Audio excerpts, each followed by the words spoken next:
ये तो हार के बारे में जो समीक्षा होगी तो अभी चर्चाएं चलेगी, कमियां रही हैं, उन सब चीज़ की समीक्षा होगी तो उसमें सामने आएगा। और हम महंत जी को बधाई देते हैं कि एक सीट वो जीत के आए हैं और पार्टी की ताकत पे ही कोई जीत के आता है, कोई इंडिविजुअल किसी की ताकत होती नहीं। देखिए, आदिवासी हमेशा कांग्रेस के साथ ही रहे हैं और कहीं थोड़ी बहुत ऊंच नीच चुनाव में होती रहती है, हार जीत लगी रहती है चुनाव में। और छत्तीसगढ़ में भी हम लोग आने वाले समय में बेहतर काम करेंगे और पार्टी हाईकमान जो तय करता है वही सही कैंडिडेट होता है और जो जीतने लायक रहता है उन्हीं को ही उतारा जाता है। यहाँ कोई बाहरी और भीतरी का कोई अंतर नहीं रहता। प्रधानमंत्री नरेंद्र मोदी तीसरी बार प्रधानमंत्री की शपथ लेने वाले हैं। उनके कैबिनेट को लेकर भी चर्चा शुरू हो चुकी है। छत्तीसगढ़ को छोड़कर सभी राज्यों के कुछ न कुछ कोई न कोई सांसदों के पास फोन जा रहा है कि उनको मंत्रिमंडल में शामिल किया जाए। छत्तीसगढ़ के सांसद इंतजार कर रहे हैं, साथ साथ छत्तीसगढ़ की जनता भी इंतजार कर रही है। इस मुद्दे पर चर्चा करने के लिए पूर्व मंत्री शिव कुमार डहरिया हमारे साथ उपस्थित हैं। ये बताइए कि बड़ा इंतजार है छत्तीसगढ़ के लोगों को। उन्होंने बोला था कि 11 के 11 कमल फूल देंगे, 11 नहीं भेज पाए, 10 भेजे हैं। इस बार उम्मीद थी कि उनको प्रतिनिधित्व मिलेगा, अच्छा पोर्टफोलियो मिलेगा, मगर अब तक ना तो किसी के पास फोन आया है, ना मोदी जी किसी को चाय पर बुला रहे हैं। क्या लग रहा है आपको? देखिए, छत्तीसगढ़ और मध्य प्रदेश ने मजबूत जनाधार भारतीय जनता पार्टी को दिया है, तो निश्चित रूप से छत्तीसगढ़ में 10 सांसद जीत के गए हैं, तो यहाँ को ज़्यादा प्रतिनिधित्व मिलना चाहिए। और वाजपेयी मंत्रिमंडल में, बाद के मंत्रिमंडलों में यहाँ 2-2, 3-3 मंत्री रहे हैं।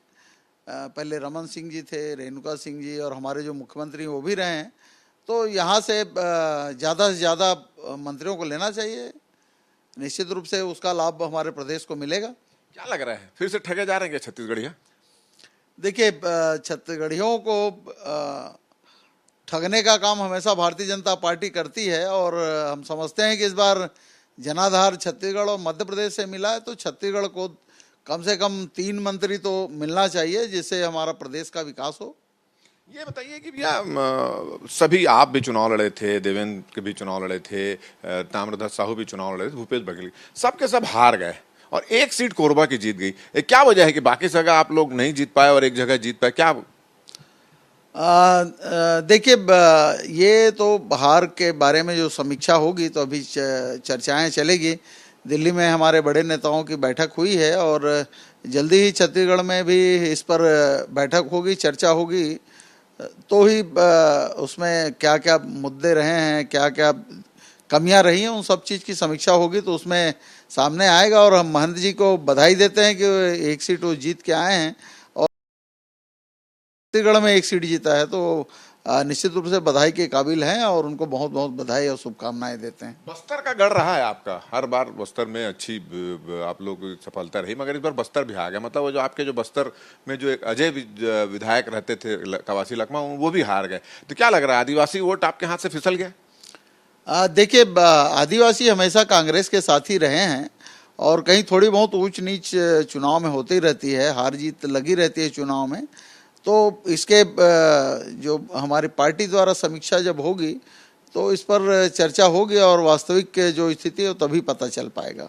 महंत जी सीटें हैं, उनकी मिसेज जो ज्योत्सना महंत वो जीत कर आई हैं। इसके बाद महंत जी का एक बयान आया है कि अपने बल पर वो चुनाव जीते हैं, इस तरह का उनका बयान था। उसका आशा निकाला जाए तो अपने बल पर जीते हैं, मतलब उनका ये कहने का मतलब है पार्टी वार्टी का ज्यादा योगदान, अपने बल पर वो जीत के आए हैं। क्या कहना है? देखिए, पार्टी ने उनको प्रत्याशी बनाया है तो सबसे पहले तो पार्टी है और पार्टी ने उनको टिकट दिया है और पार्टी की ताकत पे ही कोई जीत के आता है, कोई इंडिविजुअल किसी की ताकत होती नहीं। पार्टी में जो बड़े बड़े लोग आए, बड़े बड़े लोग पार्टी में रहे हैं, अलग पार्टी बना के चुनाव लड़े, आपने देखा होगा विद्याचरण जी शुक्ल को, श्यामा चरण जी को, आदरणीय हमारे अजीत जोगी जी को। तो पार्टी में अगर वो हैं तभी उनकी ताकत रहती है और पार्टी के बाहर किसी की कोई बखत नहीं होती।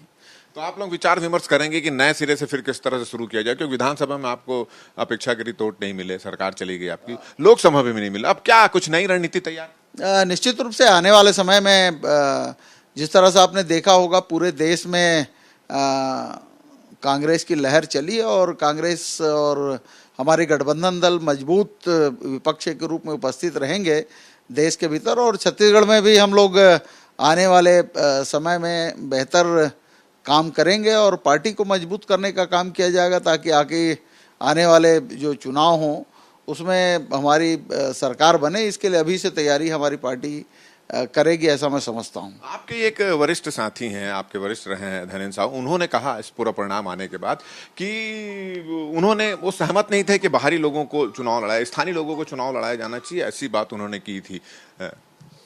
देखिए, लोकसभा चुनाव ऐसा है कि 11 सीटें होती है, पूरे प्रदेश में विधानसभा में 90 सीटें हैं और जो पार्टी तय करती है वो सबसे बेहतर